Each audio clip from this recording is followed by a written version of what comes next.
Hello दोस्तों, नमस्कार। स्वागत है आपका हमारे YouTube channel new education guide के अंदर।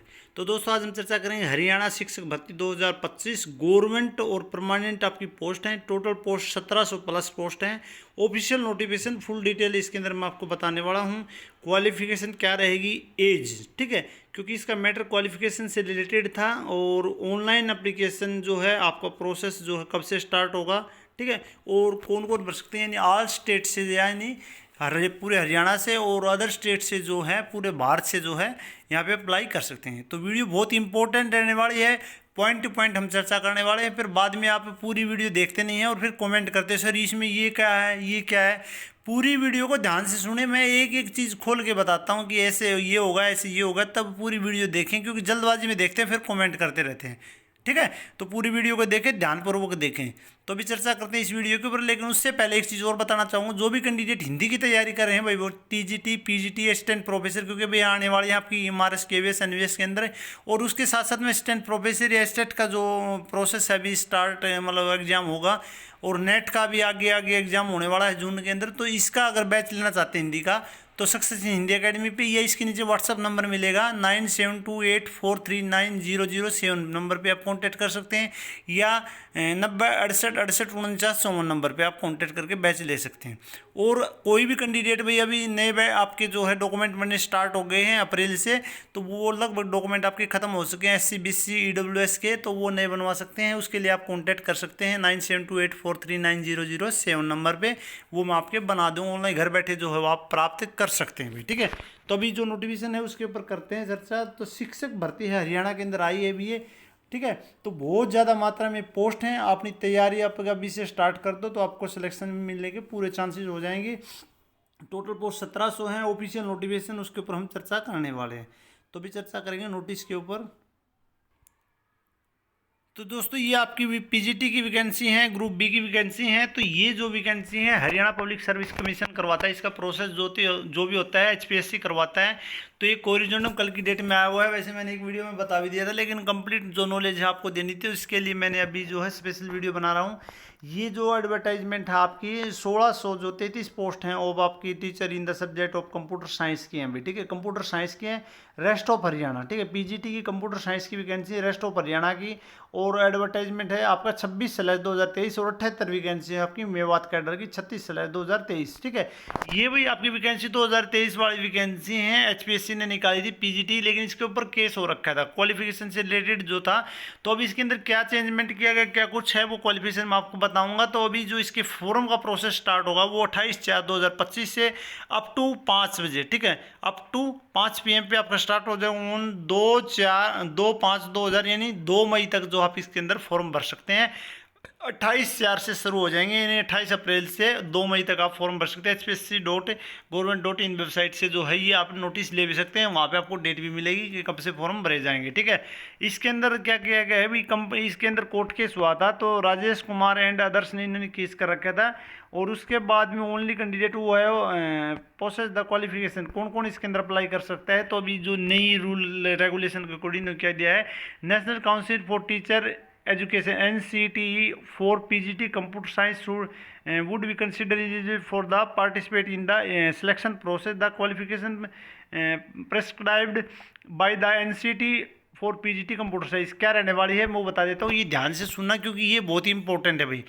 For the post graduate teacher at least 50% marks, यानी पोस्ट ग्रेजुएशन के अंदर आपके 50% मार्क्स हैं और इस इक्विवेलेंट या इसके इक्विवेलेंट है from recognised university, bachelor of education, साथ में आपका BEd है from national council of the teacher education recognised institute, ठीक है। तो वो इसके अंदर अप्लाई कर सकते हैं। यानी PGT के अंदर क्या होना चाहिए, यानी पोस्ट ग्रेजुएशन के अंदर आपके जो 50% मार्क्स, साथ में आपका BEd हो, तो आप इसके अंदर अप्लाई कर सकते हैं, ठीक है। उसके बाद में अगली जो है, या आपके पास में ये हो आगे क्या है कि पोस्ट ग्रेजुएशन विद एटलीस्ट 45% यानी 45% मार्क्स हैं। इट्स इक्विवेलेंट या इसके इक्विवेलेंट कोई आपके पास में डिग्री है recognised university and bachelor degree BEd from the national council for teacher education recognised institute in accordance with the national council for the teacher education from the application for the recognised the time limit of the submission of application determination of the norms and stands for recognise teacher education programme and उसके बाद में permission to the new जो course for training पे ये 2002 के rule के according दे रखे बेटे। अगर उसके अकॉर्डिंग है और अगर 45% है बीएड है आपकी उसके रूल के अकॉर्डिंग तो आप इसके अंदर अप्लाई कर सकते हैं, ठीक है। ये दे रखा है, मेन बात है, ये घुमा फिरा के आप देख लेना पड़ के। उसके बाद पोस्ट ग्रेजुएशन के अंदर आपके 50% मार्क्स हैं फ्रॉम रिकॉग्नाइज्ड यूनिवर्सिटी एंड उसके साथ में बीए बीएड या बीएससी बीएड है from any NCT recognised institution से, तो आप इसके अंदर अप्लाई कर सकते हैं। या फिर आपके पास में post graduation with minimum 55% marks और equivalent grade and 3 year integrated BEd और एमएड है, तो आप इसके अंदर अप्लाई कर सकते हैं, ठीक है। तो मेन बात जो निकल के आती है कि आपके पास में क्या होना चाहिए, पोस्ट ग्रेजुएशन 50% के साथ में भी आप छोड़ के मत भागना, किसी में बीएड भी मांग रखी है, ये मांग रखी है, तो अभी छोड़ के मत भागना। मैं आपको कंप्लीट जानकारी दूंगा। आपको 50% के साथ में आपकी बीएड होनी चाहिए, या 45-60% के साथ में परसेंट के साथ में आपकी 2000 रूल के अकॉर्डिंग जो आपके पास में बीएड होनी चाहिए, या आपके पास में 50% के साथ में पोस्ट ग्रेजुएशन उसके साथ में जो आपकी बीए बीएड या बीएससी बीएड होनी चाहिए, ठीक है। ये भर सकते हैं, ये अलग अलग कंडीशन है भाई, ये है तो ये भर सकते हैं, ये वाले ये भर सकते हैं, ये वाले ये भर सकते हैं। या फिर पोस्ट ग्रेजुएशन 50% मार्क्स के साथ में और इक्विवेलेंट ग्रेड, या फिर उसके बाद 3 ईयर इंटीग्रेटेड बीएड जो एमएड है वो कैंडिडेट इसके अंदर अप्लाई कर सकते हैं। मेन कंडीशन ये है। उसके बाद में एक मेन चीज़ और है, above addition in addition to above the candidate having the above qualification but not having BEd qualification would also be consider. अगर आपके पास में ऊपर वाली कंडीशन है, क्वालिफिकेशन है, लेकिन आपके पास में बीएड नहीं है, तो भी आप कंसीडर किए जाएंगे, तो भी आप इसके अंदर अप्लाई कर सकते हैं। तो ये भी आपके लिए छूट है। ये मत सोचना कि बीएड वाले ही अप्लाई कर सकते हैं। तो जिसके पास में बीएड नहीं है तो वो भी इसके अंदर अप्लाई कर सकते हैं। बाद में उनको भाई ऑप्शन देगी सरकार, क्या कुछ करती है वो बाद का प्रोसेस है, तो आप इसके अंदर अप्लाई कर सकते हैं भाई, ठीक है। उसके बाद में कौन कौन अप्लाई करेंगे अभी उसके लिए क्या दे रखा है वो बता रखा है। तो सबसे पहले तो जो भी कैंडिडेट जिन्होंने पहले अप्लाई कर रखा है तो उनको करने की ज़रूरत नहीं है, लेकिन कुछ रिजर्वेशन वाले कैंडिडेट हैं या किसी की क्वालिफिकेशन छूट गई है, किसी का फॉर्म अनकम्प्लीट रह गया है, तो उन कैंडिडेट को यहाँ पे दोबारा अप्लाई करना है भाई, ठीक है। इस चीज़ का ध्यान रखना। या फिर किसी ने फॉर्म ही नहीं भरा है और जो भरना चाहता है इसके अभी नए रूल के अकॉर्डिंग, नई क्वालिफिकेशन के अकॉर्डिंग, तो वो कैंडिडेट यहाँ पे अप्लाई कर सकता है। सबसे पहले कौन कैंडिडेट है, SC candidate who have already apply, जिस एससी कैंडिडेट ने ऑलरेडी अप्लाई कर रखा है उनको सभी को करना है। एससी वालों को सबसे पहले, एससी वाले सुन लें, एससी वाले क्योंकि इसकी 2 कैटेगरी डिस्ट्रीब्यूट हो गई है। एक तो डीएससी, अगर उसका बेनिफिट ले रखा है तो बता रहा हूँ भाई, एससी डीएससी करना। अगर जनरल में आपने एससी वालों ने भर रखा है तो उनको जरूरत नहीं है भरने की, लेकिन जिन कैंडिडेट ने एससी के अंदर भर रखा है तो उसका रिजर्वेशन लेने के लिए जो सरकार का नोटिफिकेशन उसके अकॉर्डिंग आपको नया सर्टिफिकेट बनवाना है अभी, ठीक है। एससी के अंदर ओएससी और डीएससी जो कैटेगरी डिस्ट्रीब्यूट किए हैं उसके अकॉर्डिंग जो है आपकी पोस्ट डिस्ट्रीब्यूट आपको मिलेंगी, ठीक है। उसमें से क्या है, जैसे 10 पोस्ट है तो 5 आपको डीएससी की मिलेंगी, ठीक है, और 5 ओएससी की मिलेंगी, ठीक है। तो मैं सीधा डिस्ट्रीब्यूट आपको वैसे ही बता देता हूँ, और नोटिफिकेशन आएगा तो वो आप उसके अंदर देख भी लेना, ठीक है। तो उन कैंडिडेट को यहाँ पे अप्लाई करना है, तो नया सर्टिफिकेट बनवाना है तो आप मेरे से कांटेक्ट कर सकते हैं। 9728439007 नंबर पे आप कांटेक्ट कर सकते हैं। आपका मैं घर बैठे जो है एससी ओएससी का जो डीएससी का सर्टिफिकेट आपको घर पे बैठे मिल जाएगा, ठीक है। तो उनको जो सर्टिफिकेट जब फायदा मिलेगा जब ये जो नया सर्टिफिकेट आप इसके अंदर सबमिट करेंगे। दूसरा कैंडिडेट जो फीमेल है उनका जो सर्टिफिकेट मिलेगा वो उसके फादर साइड वाला मिलेगा, वो भी कैसे बनेगा वो भी मैं बना दूंगा, वो भी आप मेरे से कांटेक्ट कर सकते हैं, ठीक है भाई। तो इसके अंदर लिख रखा है वो मैं आपको बता देता हूँ। वैसे मैंने आपको बता ही दिया, all the candidate of schedule caste, ठीक है, who have already applied in the response of the advertisement 24/6/2023 are directed to update their online application. इसके अंदर आपको क्या है, दोबारा से फॉर्म भरने की जरूरत नहीं है, ओनली आपको एप्लीकेशन के अंदर अपडेट का मिलेगा कैटेगरी का, वो अपडेट करके आपको जो है सर्टिफिकेट लगाना है from and mention their respective category as OSC, ठीक है। ये डीएससी या ओएससी दे रखी वो आपको मेंशन करनी है। आपको ऑप्शन मिलेगा, जैसे आप फॉर्म ओपन करेंगे उसमें आपको कैटेगरी का ऑप्शन मिलेगा सीधा अपडेट का, तो वो कर देना। एज द केस में be further all the candidate who now come in DSC OSC category are directed to submit their upload their letter, जैसे जो नया लेटर बने उसके अकॉर्डिंग जो आपका सर्टिफिकेट बनेगा उस लेटर के according, after updation the information please download a copy of the same and read it carefully after checking the correction of the information and sign it and upload the same. यानी आपको क्या करना है, जो भी ऐसी, एक बार भाई थोड़ा मेरे तबीयत डाउन है, 1 मिनट के लिए रुकना। तो एससी वाले कैंडिडेट हैं उनको क्या है, नया सर्टिफिकेट जो बनवा के अपलोड करना है, अपडेशन का मिलेगा, उसमें आपको सर्टिफिकेट जो आपकी कैटेगरी सेलेक्ट करनी है वो सर्टिफिकेट अपलोड करना है। उसके बाद में जो उसका प्रिंट आउट निकाल के उस पर साइन करके और फिर दोबारा से वो आपको जो है पूरा जो आपका फार्म है वो अपलोड करना है। अगर ये नहीं किया तो आपका जो फार्म रिजेक्ट हो जाएगा, ठीक है। तो ये करना है एससी वालों को, ये डीएससी वालों को, ठीक है। ओएससी या डीएससी वालों को, यानी एससी वालों को।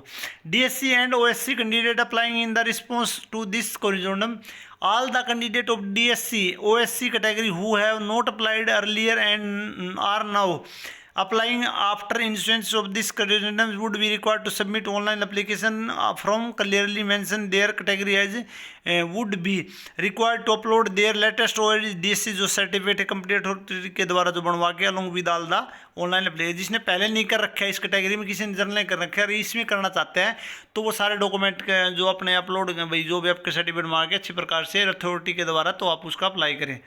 The SC candidate who have already submitted their online application form but they could not upload the duly signed application form, taking out the printout and had the include the field wrong particular related to their category qualification। इन किसी प्रकार के भी अगर कोई दिक्कत है भाई, जो भी कैंडिडेट हैं जिसको एससी के हैं और जिन्होंने फॉर्म भरते समय किसी प्रकार की क्वालिफिकेशन के अंदर गलती कर रखी है या फिर लास्ट में फॉर्म जो साइन करके सबमिट अपलोड नहीं किया है और वो अपनी कैटेगरी गलत कर रखी किसी प्रकार की, तो उनको क्या करना है कि वो जो एप्लीकेशन है वो आपको रिजेक्ट करना है, नए सिरे से भरना है भाई, ठीक है। करेक्शन का कोई ऑप्शन नहीं है।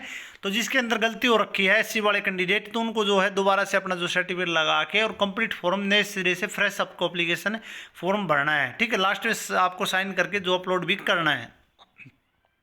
The verification of the post meant by the scheduled caste include deprived scheduled caste and other scheduled caste as per notification dated 13/11/2000 will be notified later on, ठीक है। तो ये चीज़ इन्फॉर्मेशन आपको मैंने डिस्ट्रीब्यूट करके वैसे बता भी दी, तो ये मिलेंगी, ठीक है। यानी 11 पोस्ट हैं तो एक ज़्यादा जो आपको डीएससी के अंदर मिलेगी, 6 पोस्ट डीएससी मिलेंगी और ओएससी के अंदर आपकी जो है 5 पोस्ट मिलेंगी, ठीक है। तो 50-50 मिलेंगी, लेकिन अगर एक ज़्यादा पोस्ट है तो वो आपको डीएससी के अंदर मिलेगी।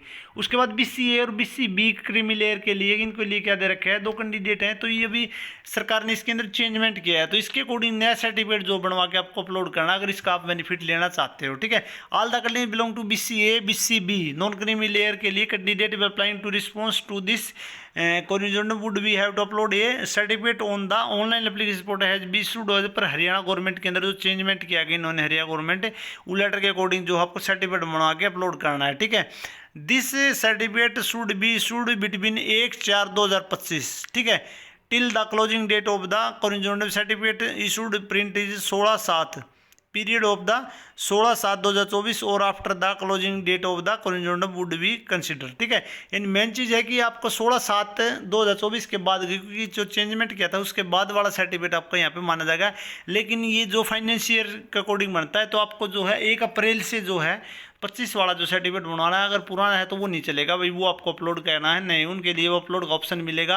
अपनी कैटेगरी सेलेक्ट करें और सर्टिफिकेट अपलोड करें, फिर उसके बाद प्रिंट आउट करके और फिर जो है आप दोबारा से उसको पूरे परफॉर्मा को अपलोड कर लें, ठीक है।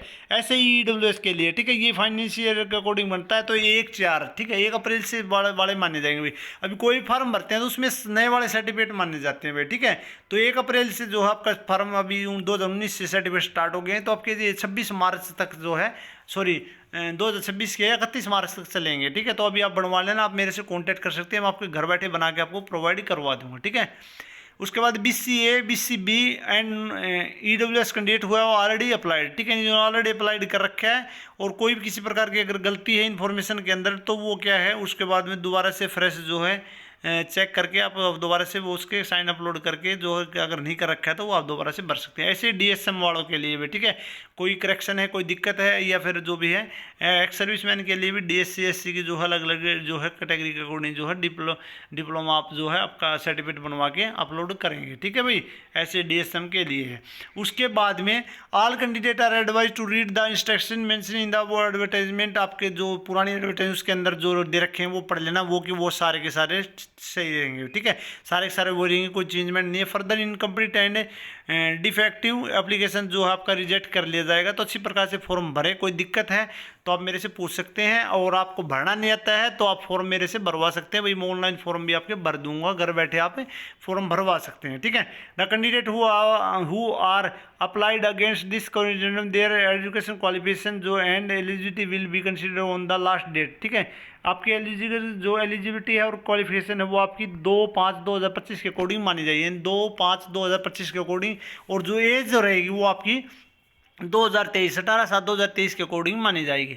The candidate who already applied their advertisement इन्होंने कर रखा है but could not upload the sign. अगर आपने फोटो और सिग्नेचर वो अपलोड सिग्नेचर करके जो लास्ट में फॉर्म अपलोड करते हैं प्रिंट आउट निकाल के, अगर वो नहीं कर रखा है तो आपको क्या करना है, are directed to apply fresh. ठीक है, एंड आफ्टर द कैंसिलिंग जो पहले वाला है वो आपको कैंसिल करना है, तो फ्रेश भरना है, कोई करेक्शन का ऑप्शन नहीं है। भी आप करेक्शन ठीक करेंगे करेक्शन के द्वारा, तो आप फ्रेश एप्लीकेशन भरें। ठीक है, फीस भी आपकी अलग से वहाँ पे देनी पड़ेगी आपको। द कैंडिडेट हुआ इन erroneously filled wrong application related to their category qualification as in the previous application form can, तो उनको अप्लीकेशन फ्रेश बनाना है। ठीक है, ऑनलाइन उसको कैंसिल करके वही चीज़ दे रखी है। Online the term and condition रहेंगी वो आपकी जो एडवर्टाइजमेंट में पहले दे रखी है, तो वो आप सारी देख लेना भाई। ठीक है, तो ये थी कंप्लीट इन्फॉर्मेशन आपका कंप्यूटर साइंस से रिलेटेड। ये वैकेंसी आपकी दोबारा से जिसने भी फॉर्म नहीं भरा है तो उन सभी कैंडिडेट को दोबारा से फॉर्म भरने का मौका मिल गया है। जिसके फॉर्म में करेक्शन है तो उसको क्या करना है कि नए सिरे से जो है उसको कैंसिल करके फ्रेश एप्लीकेशन फॉर्म भरना है। SC BC EWS कैंडिडेट हैं तो उनके लिए क्या है कि भाई जो भी अपनी कैटेगरी के अंदर है, क्योंकि नए सर्टिफिकेट लगेंगे लगभग, तो आपको जो है नए सर्टिफिकेट लगाने के लिए कैटेगरी चूज करके, और जैसे फॉर्म कर लेंगे कैटेगरी का ऑप्शन मिलेगा वो चूज करके अपलोड करके सर्टिफिकेट, और उसके बाद प्रिंट आउट निकाल के उस पर सिग्नेचर करके वो अपलोड करना है। ठीक है, तो सारी इन्फॉर्मेशन आपको मैंने कंप्लीट दे दी है। कोई कैंडिडेट अगर फॉर्म भरवाना चाहता है तो मेरे कॉन्टैक्ट कर नंबर पे कॉन्टैक्ट कर सकते हैं 9728439007 व्हाट्सअप नंबर, इस पर कॉन्टैक्ट कर सकता है। कोई सर्टिफिकेट बनवाना चाहता है तो वो भी कॉन्टैक्ट कर सकता है। ठीक है, तो चैनल को आप सब्सक्राइब कर ले, वीडियो को ज़्यादा से ज़्यादा शेयर करें, अच्छी लगे तो वीडियो को लाइक करें, चैनल को सब्सक्राइब करें। फिर मिलते हैं नेक्स्ट वीडियो में। वीडियो देखने के लिए धन्यवाद। जय हिंद, जय भारत।